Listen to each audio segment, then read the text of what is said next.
Hello everyone, thank you for tuning into Afghan Beat. This is our first formal video interview here today. And first off, just a little bit about Afghan Beat. Afghan Beat explores the Afghans who are pursuing different paths which ultimately can translate into benefiting the Afghan community. Today we want to explore what the American education system has to offer. And who not a better person to discuss these opportunities than the man that's sitting to my left over here, who has taken advantage of these opportunities, Mr. Wais Haider. Thank you for joining us. Pleasure is all mine. Thanks for having me. You're very welcome. And Mr. Haider, could you tell us a little bit, some basic information about yourself? Sure. I'm currently 26 years old. I was born in San Leandro in the Bay Area, California. I've resided in Fremont my whole life with the exception of my time away of college, and I'm currently starting my second year at University of the Pacific, McGeorge School of Law. Great, great. Oh wow, that's cool. So you're currently attending law school. Correct. Great. So you're really, ultimately appreciative of the value of the American education system. Just to talk a little bit about your childhood, I see here that you're a two-time spelling bee champion. You gave a speech at 10 years old at the mosque, at a ceremony at the mosque. And what made you so dedicated to education as a young man, as a young boy? I'd like to take credit for it all myself, but unfortunately I can't. It was multiple people, specifically my mother, who from a very young age instilled the importance of education to me and kind of let me know that this country really does have a lot to offer. And if you don't take advantage of that and you don't utilize those opportunities, then they really do go to waste. And kind of was one of those things where I never took the system here for granted and was appreciative of it and valued it from a very early age. So it seems like this wasn't a phase for you, Wais. I see over here that you attended Washington High School, where you maintained a 4.1 GPA. You were part of the varsity basketball team, and you didn't miss one day of high school. Wow. How were you? Yeah, my attendance record? Maybe. How were you able to do all this all at once during high school?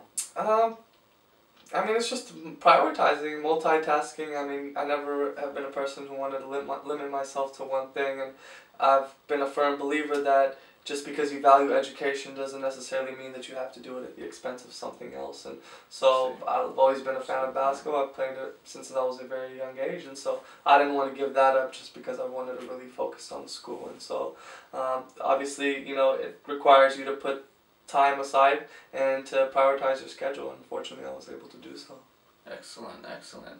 And here we go again. So it seems like you're a huge fan of taking things to the next level. And I see over here that you attended UC Davis, and you majored in international relations and communications, so a double major. You were the founder and president of the Real Estate Club, president of the Afghan Student Association. You're the commissioner for the Ethnic and Cultural Affairs Committee, as well as a Freshman of the Year finalist. And these are quite a few accomplishments that you had at UC Davis. And how do you feel that these accomplishments kind of gave you an ultimate perspective as to how important education is at that point? I mean, looking back at it in hindsight, you read them all, it looks like such a repertoire of different things, but I mean, at the time it was really just participating and becoming involved in activities and organizations that I felt I could contribute to and that I felt served a bigger purpose, and that's kind of all that was. And it wasn't really about being in all these different clubs, it was really just about being involved. And coming into UC Davis, an institution that has so much to offer, was a blessing for a person like me who's always valued the different resources that the system here has to offer. And so I was able to take advantage and become a part of those organizations early on in my career at UC Davis, to where I was eventually able to hold higher positions. Great. And it does not stop there. So eventually you made a commitment to attend law school. Could you tell us how you made that decision and why law school? It was a tough decision. I was one of those undergrads who was very indecisive from the beginning, and once I got into my international relations major and I got into the communications major, really started to evaluate the different opportunities and the different routes that I wanted to take beyond my undergrad career. I realized that the law is just very powerful, not only within this community but within this country, and generally, essentially in this world. It's just very important. It's in every sector of society, be it business, be it the medical sector or whatnot. The law plays a very, very vital role in that field. And so I was really, really interested and intrigued by that, and kind of wanted to have a command of it, and really wanted to understand the law, and also the opportunities that it presented as well for my community. Great. And I'm glad you mentioned the community and how that plays a role in your life, and we'll talk a little bit more about that later on in the interview. So you took things to the next level by attending San Francisco Law School, where you were the class president, and you became the school president, and you were ranked #1 academically within your year, and looks like you won the award for Student of the Year as well. I understand that you were able to accomplish all of these things by creating some kind of system that you hold very close to yourself. Could you tell me a little bit about this system? Correct. It's weird. It's called the interdependence of success. And I don't necessarily want to say that it's a system so much as a model or a way of thinking that personally worked for me. Kind of sat down before law school and, like many individuals, try to think of how I could become successful and what success really is. And I realized that it all always came down to the basic concept of potential. And potential has kind of always been a scary word for me, because it's kind of that you have the ability and the power to do something, but it doesn't necessarily entail that you're actually utilizing that power and that ability. And so I've kind of been a firm believer that in order to be successful, you have to exercise the full potential that you personally have and that you have to offer. In order to do that, you can't just be motivated, and you can't just work hard, and you can't just be dedicated. These aren't just, you know, isolated concepts, but they're really mutually exclusive. And if you really, really want to exercise your full potential, then you have to not only be as motivated as you possibly can, not only have to be as committed to hard work and, you know, the fundamentals of work ethic as you possibly can, but you also have to have a full passion, and these things all have to be maximized in order for you to really attain that full potential, and for you to really try to reach that full high level of success that you want to reach. Wow, this system sounds like something you could definitely dig deep into, and maybe, you know, create some kind of a book or something, you know. Do you have any aspirations of doing that? To be honest with you, right now I'm just constantly trying to achieve, I mean, regardless of what it is, book projects and stuff like that is, you know, things that are always potential down the road. But right now I'm just personally trying to continue sticking with my system and hope that it works for me, and hope that I can exercise the full potential that I have to offer. And just a little bit more about this system. So would you say that ultimately it's about not being satisfied at what current state you're in, and just being on the pursuit of always taking things to the next level, and wanting to do so by not, you know...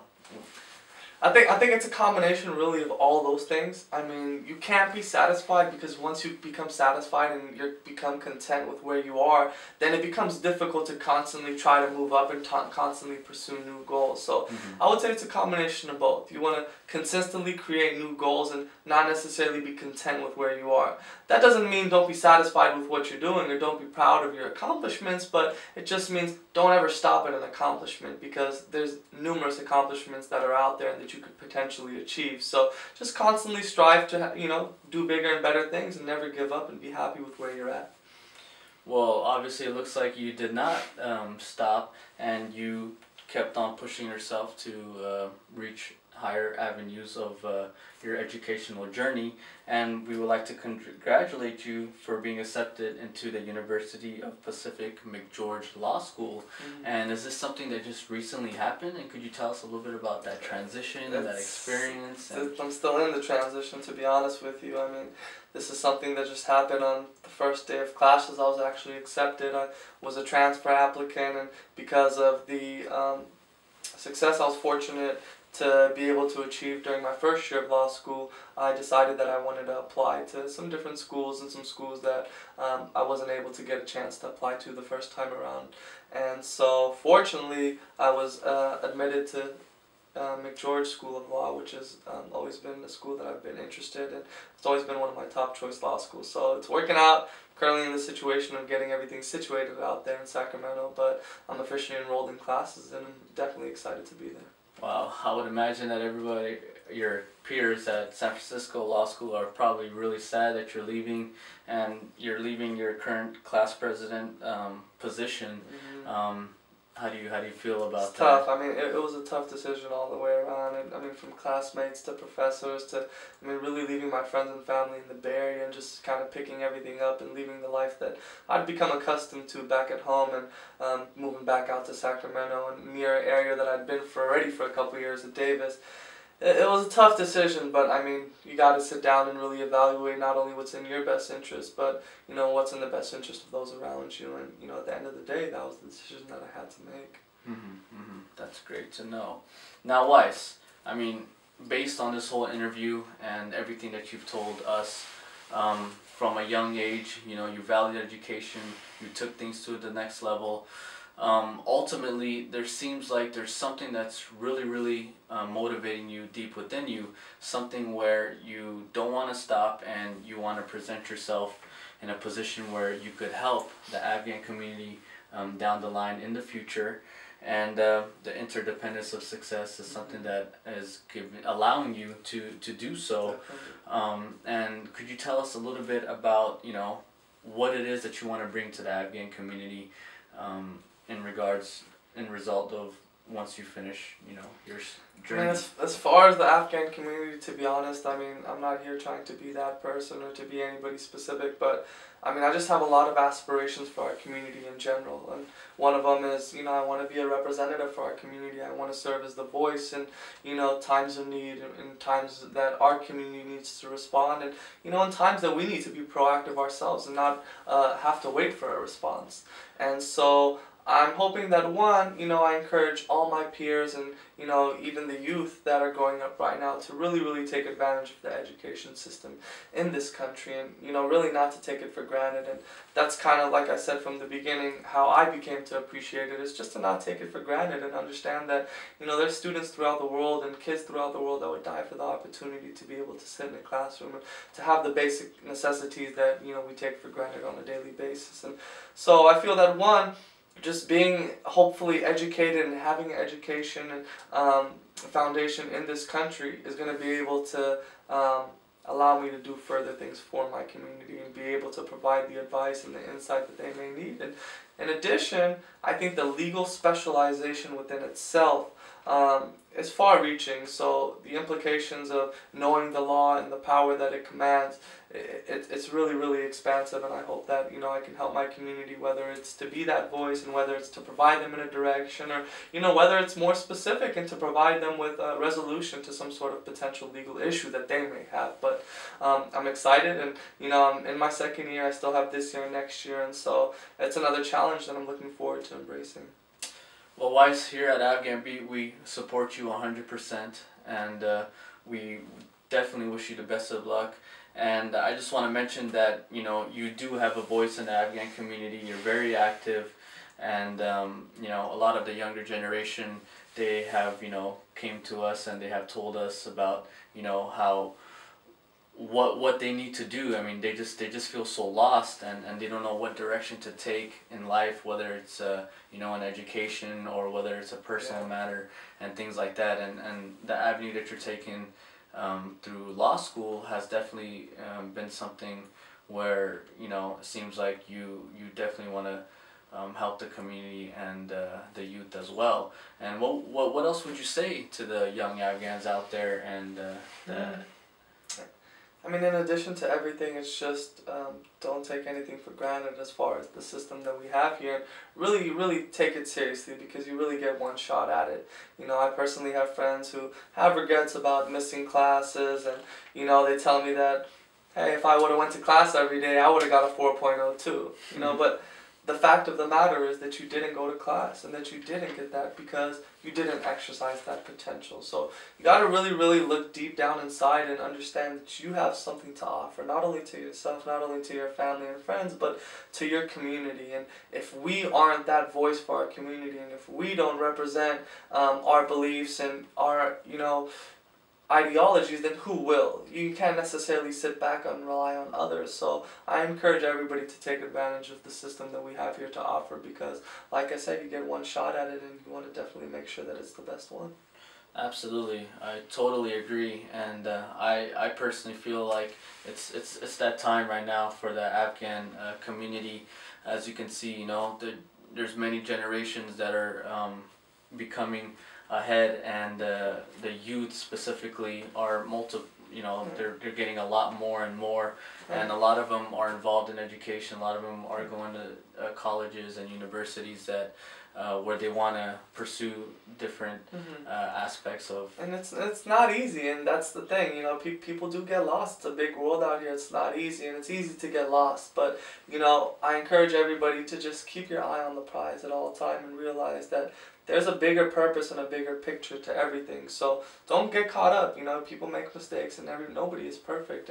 And if they were, then you know we wouldn't even be having these kinds of conversations. But you really, really don't give up. You know, you got to stay hungry, stay motivated, have the passion that, you know, you're going to succeed. Have that confidence within yourself, and don't let anybody else tell you otherwise, because the only person that can tell you is yourself. And if you don't believe in that, then you're good to go, and you'll be able to accomplish. Well, I'm taking some notes great here. things. Yeah. Very simple. Just don't give up. Work hard, and there's a lot that's offered here. So you know, utilize that full potential that you have, and you know, the opportunities and the potential rewards are endless. Great. So Wais, you know, after having a great informative discussion with you, we extremely feel like you're a great role model for the community, and we want to go ahead and provide your information, which you may see on the screen right now. And if any of you would like to contact Wais, if you have any questions on how to pursue a higher education, Wais is definitely the person that you want to contact, and he'll be very, very happy to let you know how to accomplish certain things, and make it a little easier for you as well. And we definitely wish you the best of luck on your interdependence of success model that you've created, and I hope one day. It sounds so wordy when you say it. Well, you know, a lot of things that you said sound very wordy, but hey, you know. So yeah, we thank you very much for dedicating your time to be here, and we really look forward to you being a very vital part of the community and a leader. Is there anything that you want to close by saying? That's all. I look forward to contributing to the community, and I really encourage everybody to be involved and realize that the Afghan American community has a lot of aspirations, and we got to start here in Fremont, California. We're big in numbers, and let's be big in action. Great. Well, thank you very much for your time. Pleasure is all mine. And that has been the first video interview for Afghan Beat, and stay tuned for many more interviews to come, and thanks for being with us.